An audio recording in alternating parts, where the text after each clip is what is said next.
लेखिले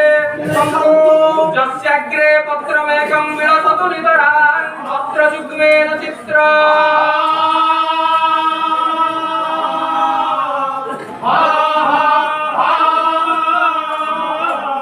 जक्षाया लोकमाता त्रिभुवन जनता बाधते न त्रिताप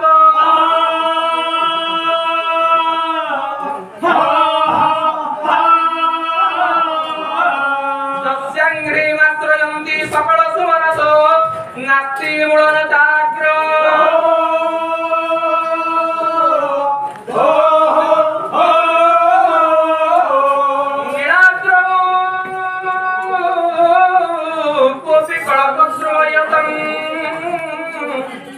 धीयते वंशिताना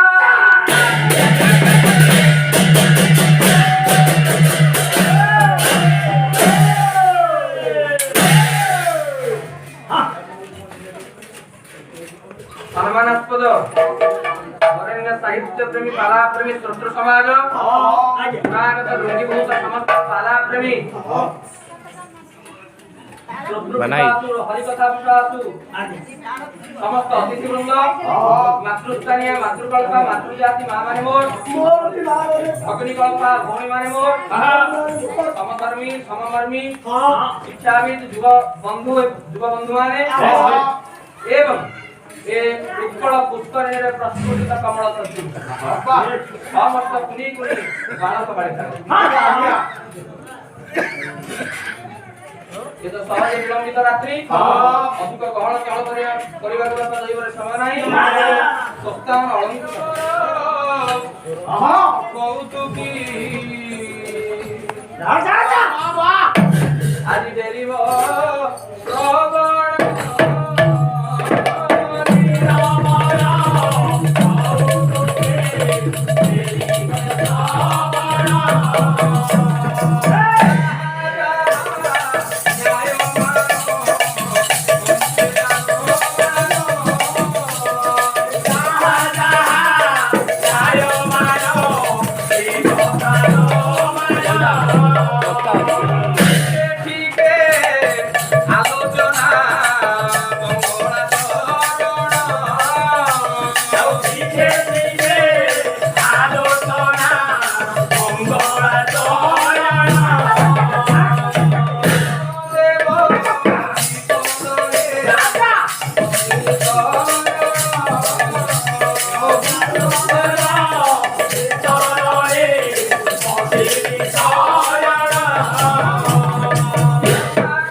परमानंद बाबू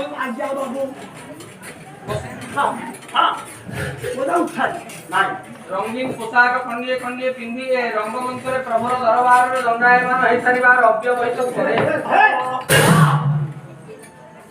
ए संध्याकालीन परिवेश रे महाप्रभुंकर चरणार बिंद जुगल रे भक्तिपूत अंतरन गभीरतम प्रदेश एक उपढौकन अर्पण करि सारिबा पर जगत कल्याण अर्थ रे तथा बसिथिबा आबाल वृद्धवनितांकर सामूहिक कल्याण उद्देश्य पाठ करिছে चारि पंक्ति विशिष्ट एक मंगलाचरण श्लोक मात्र केवल श्लोक तो पाठ करे चलिबनी अर्थ करबा होची विधेय कर्तव्य आगे अर्थ करू ए अर्थ करू अर्थ कराबे मंगलाचरण अर्थ करबा माध्यम रे तम मध्यरु जे देवता अथवा देवी अत्र स्थान रे समावेशित होंती बसिथिबा पंडित मान कल्याण करिवे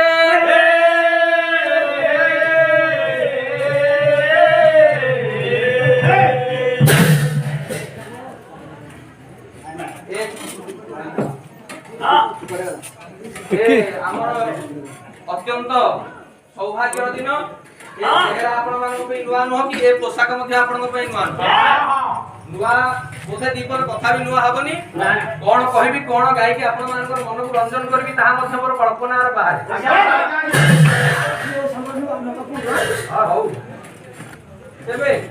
एति आपण मान को पाखरे क्षमा प्रार्थना करूची जे अथमय अपिंसन अलना सुंदर जहा दीप हरि कथा आपण मान को श्रवण करेबो ଚିରଚିତରେ ତାକୁ ଶ୍ରବଣ କରିବା ଆବୃତ୍ତି କରି ଆମେ ଆମର ଗନ୍ତବ୍ୟ ସ୍ଥଳରେ ପହଞ୍ଚିବା। ଯେ ପକ୍ଷୀ ଉଡ଼େ କେତେ ଦୂର ସେ ଜାଣେ ତହିଁର ବ୍ୟବହାର ସେ ଜାଣେ ତହିଁର ବ୍ୟବହାର ସେ ଜାଣେ ତହିଁର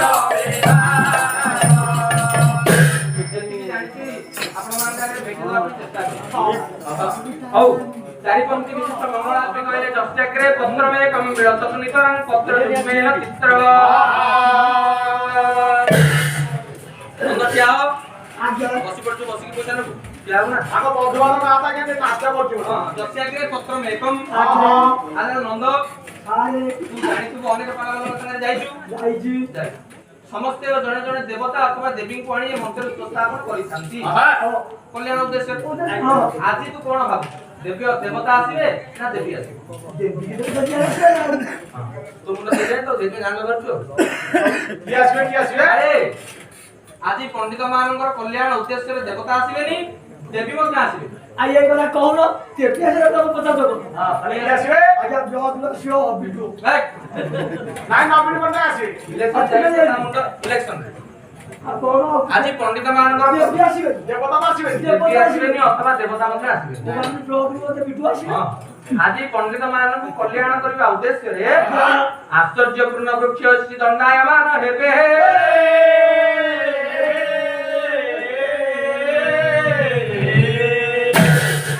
आश्चर्यपूर्ण वृक्ष जाने गच्छ गोटे गच्छ अनुसार करबो हां हे भगवान लक्षण सुनु आगे आगे सुनु मुंड खबर जाए से गच्छर लक्षण सुनु हां से गच्छर लक्षण सुनु कवि कहले जस्याग्रे पत्रमे कम से वृक्ष होती एमिति एक वृक्ष जहार अग्र भाग रे गोटाए पत्र बाबा के पत्र जस्याग्रे एक पत्र गोटाए पत्र वृक्षर अग्र भाग रे गोटाए हां तापरे पत्र जुग्मेन चित्रं चित्र विचित्र अवस्था रे से गोटिए वृक्षर गोटिए पत्र तळे आउ दुईटी पत्र अछि विराजमान पत्र मेकम ए पुणी सुन से गछर पत्र संख्या केते अरे मु कहली अरे ऊपर गोटे पत्र तळे दीटा पत्र तीनटा संपूर्ण आगे तीनटा अच्छा पुणी कवि कहले दक्षाया लोकमाता त्रिभुवन जनता बाधते ए तीन पत्रधारी वृक्षर बाहु छाया आश्रय नेले आपण माने जेते बसिचंती आपण माने जेते एठी पाला देखिया को आसीचंती कहा को हेले त्रिताप बाधिबो नाही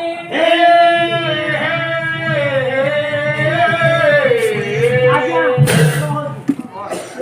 कोना पत्र लागियो भाई ए क्या होची आमे पत्रिका को जोगियो आपण एटा देखै ए कोन आउ लक्षण अछि ना तो पळे मुटापट दरा जसेंद्रे मास्टर यंती सकल सुमनसो नास्ति उळता कवि कहले जसेंद्रे मास्टर यंती सुमन कहले कोन बुझु फूल आगे आपण मान समस्त देखितंती वृक्षर डाळ रे हेउ अथवा वृंत रे पुष्प फुटे अगरवत पुष्प फुटे ना किंतु कवि कहले ये एपरि एक वृक्ष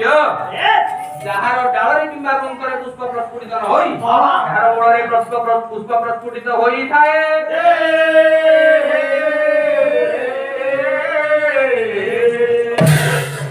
आज्ञा कोन या कोन भाई